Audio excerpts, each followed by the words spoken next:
isang liblib na bayan. May isang binatang ang pangalan ay Arlan. Mula pagkabata, kilala siya bilang taong madaling manginig sa takot. Sabi ng matatanda, kahit anino ng puno, kayang palabasin ang kanyang malamig na pawis. Ngunit, ang lahat ng iyon ay nagbago nang makilala niya ang isang dalaga sa kolehiyo, ang magandang si Shine. Noong una, isang simpleng pagkikita lamang. Nahulog ang libro ni Shine sa pasilyo ng paaralan at nang siya'y tumulong upang ito'y damputin, nagtagpo ang kanilang mga mata. Doon nagsimula ang mga araw na puno ng tawanan at pagkakausap hanggang sa unti-unti. Ang hiya ni Arlan ay napalitan ng kakaibang pag-ibig. Sa piling ni Shine, para bang nabubura ang lahat ng dilim na bumabalot sa kanyang pagkatao. Ngunit, ang dalagang ito ay may dalang lihim na hindi kayang abutin ng isip ng karaniwang tao. Isang gabi, pauwi si Arlan mula sa bahay ni Shine. Tahimik ang daan, maliban sa mga kuliglig at mahinang ihip ng hangin. Bigla niyang narinig ang mabibigat na yapak na waring sumusunod. Nang siya'y lumingon, isang estrangherong lalaki ang sumalubong. Matangkad, maputla, at may ngiting parang hayop. Siya si Wilbert. Ikaw ba ang mortal na kinahuhumalingan ni Shine? Malamig ang kanyang tinig. Nagpatuloy siya. Hindi ka nababagay sa kanya. At bago pa man makasagot si Arlan, nagbago ang anyo ng lalaki. Matay nagningning, mga kuko'y humaba at mula sa kanyang lalamunan ay lumabas ang isang mababang alulong, aswang. Nang gabing iyon, hindi na maikakaila ang katotohanan. Kinaumagahan, hinarap ni Arlan si Shine sa ilalim ng punong akasya. Namutla ang dalaga at napatingin sa lupa bago tuluyang umamin. Ako at ang aking ina.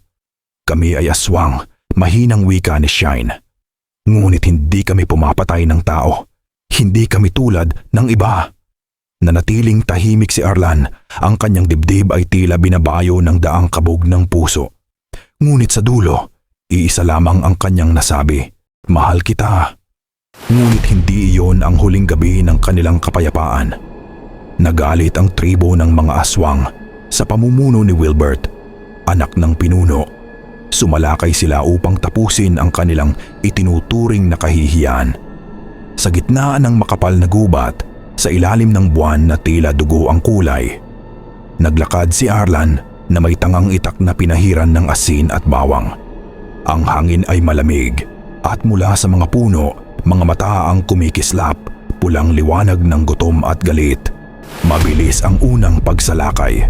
Dalawang aswang ang tumalon mula sa dilim, mga kuko'y matatalas at bibig na puno ng pangil. Bagamat nanginginig, sinunggaban ni Arlan ang isa, tumama ang itak sa balikat at bumulwak ang itim na dugo.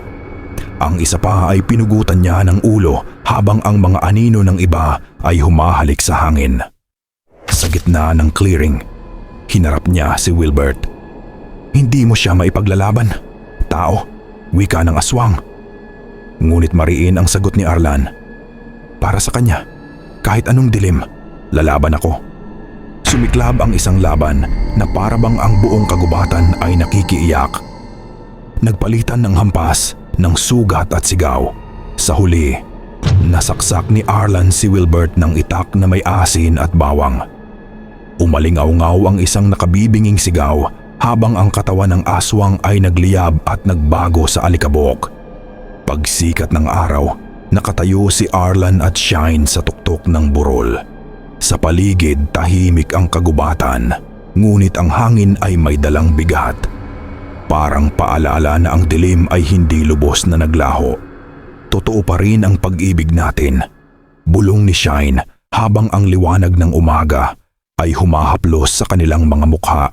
Ngunit alam ni Arlan na ang laban ay hindi ganap na tapos, sapagkat sa bawat anino ng kagubatan may mga matang nagmamasid, naghihintay, at ang kanilang pag-ibig bagamat matibay ay palaging susubukin ng mga halimaw na ayaw mamatay.